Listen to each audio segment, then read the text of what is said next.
After a day I was feeling particularly low, I asked myself, if someone asked you, what do you do on your bad days to lift yourself up and feel better, what would you say?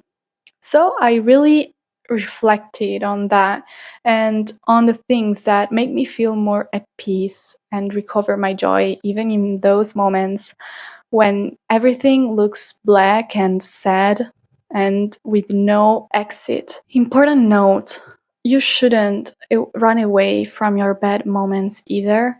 What I mean in this video is the ability to return to a state of peace, of balance, of center as quickly as possible. But it's implicit that, the bad moments are there for a reason and are essential for growth. So we need to feel that, go through that.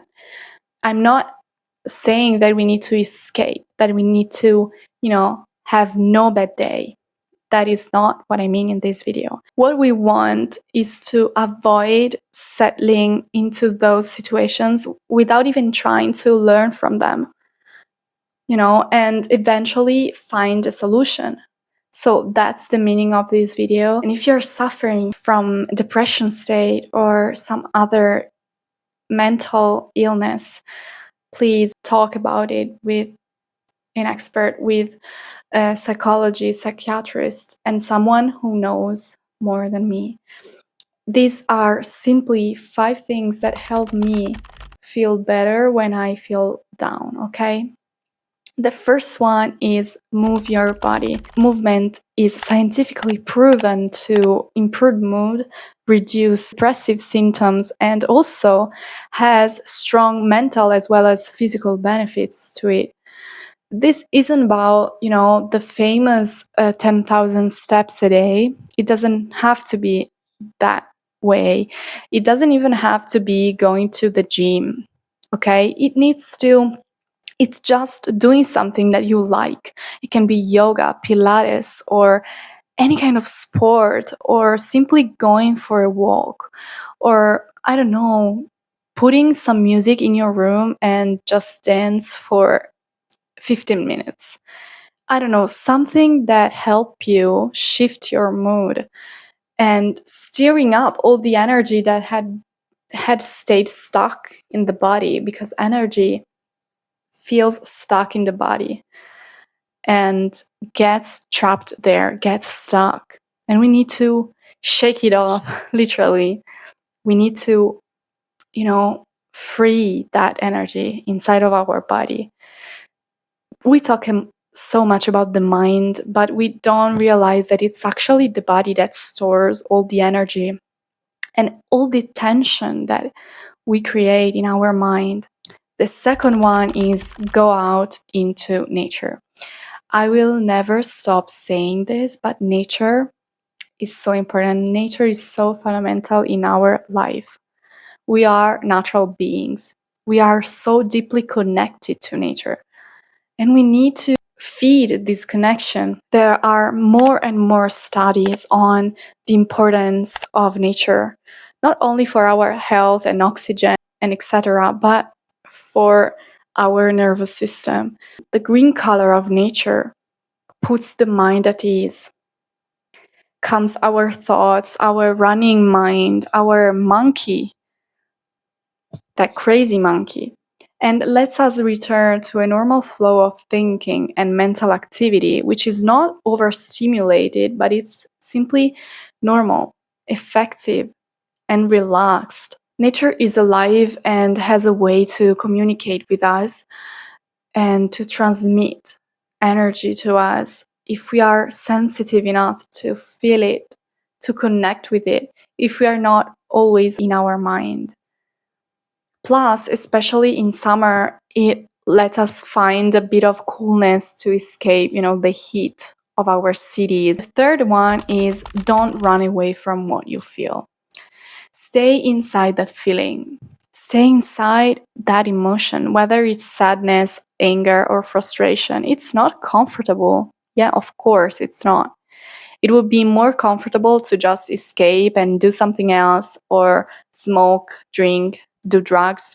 But it's so much more effective to simply stay inside our emotions, to sit there until the emotion feels lighter and gets integrated.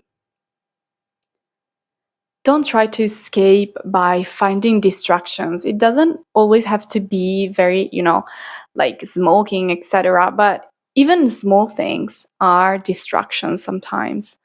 Things that seem more normal, like, I don't know, watching TV series or shopping or something like that.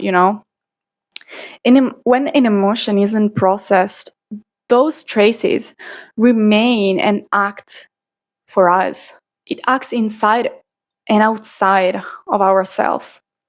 And we don't want our emotions to drive us, to act for us.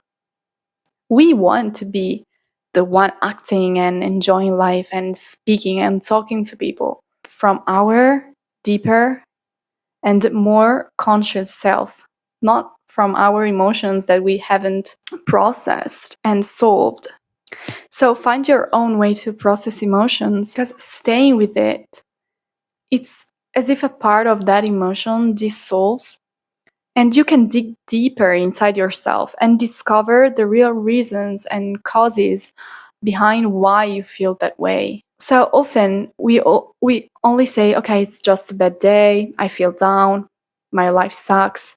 But we don't investigate the deeper reason we feel that way. Why is it a bad day? How can it be a bad day? It's so sunny outside.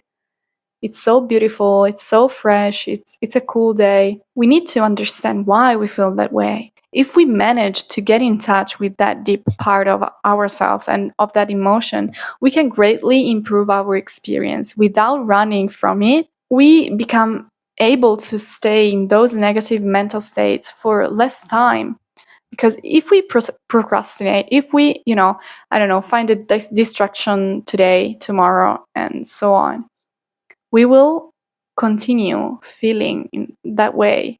But if we face it today, if we face the emotion, the discomfort today, we won't need to keep finding another distraction, and we will live, and we will be able to live happily and freely tomorrow.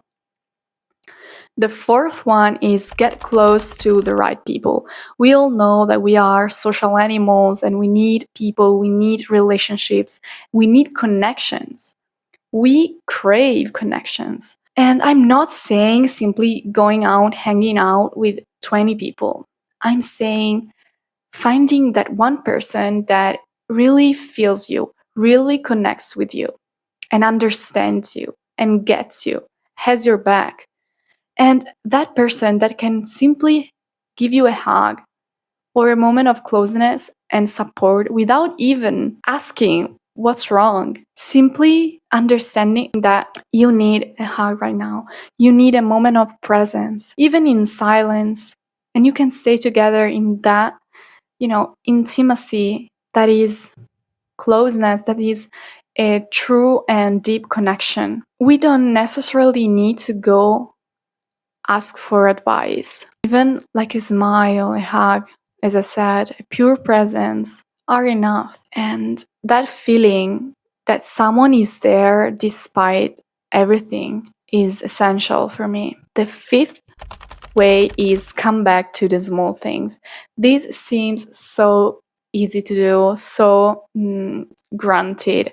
But when you feel down, you probably feel the need to fix your own life, but this is obviously not possible maybe right now. So you don't have to do all that in this right moment. You have to do one small thing, and that thing is a simple thing. It can be taking a shower, making yourself some good food, or writing down what you feel on your diary, lighting up a candle, or watching that movie that feels like you, that makes you feel loved, at ease, drinking a cup of tea, tidying up your room, something like that. They are so small, so tiny things, but they bring you back to the present. And that's key to change, even the present emotions, to be present in this moment. It's like telling yourself, okay, I don't have to have everything figured out right now, everything under control. I can start from this small thing to feel better. In all those moments when I couldn't see a way out, holding on to the small things in life made the difference. Really, those little things for which I feel so much gratitude, for which I feel so grateful that I'm alive because I can live experiencing those small things that are so small and probably, like, you could say, okay, they are so like normal. Yes, because the normal small little things are the ones that make the difference. We don't need big gestures, big things every day. Just one last reminder for you today. Remember that you are loved more than you think. And there are people out there whose prayers reach you every day. They are praying for you even though you don't know it. And probably they are unconscious of that. Probably they don't even know they are praying for you. But when we meditate, we pray, we set an intention, the frequency arrives exactly where it needs to arrive, to the people that need it in this moment, to those places that need it the most. So be grateful toward everyone who, without you knowing it, has supported you with their energy, even if they are far away and probably they speak a different language than you. And they probably will never meet you and never know you. But that's the important thing. They helped you because they prayed, they meditated, they set an intention to help all the people that felt like this, that felt down. So I'm putting my intention today to reach everyone who needs to hear this, to reach everyone who feels down and feel like you are losing your meaning in this world. And I set an intention to reach you with my energy, with my light, with my gratitude for you being alive, for you being here with me in this timeline, in this moment in life, which is not easy, but we are here and we are living, we are alive. So I thank you so, so much for being alive. And I'm thankful. I'm really, really grateful for you being here if you're watching this video. And I hope you have a great day. I'll send you all my light and gratitude. And I will see you in the next video. Bye bye.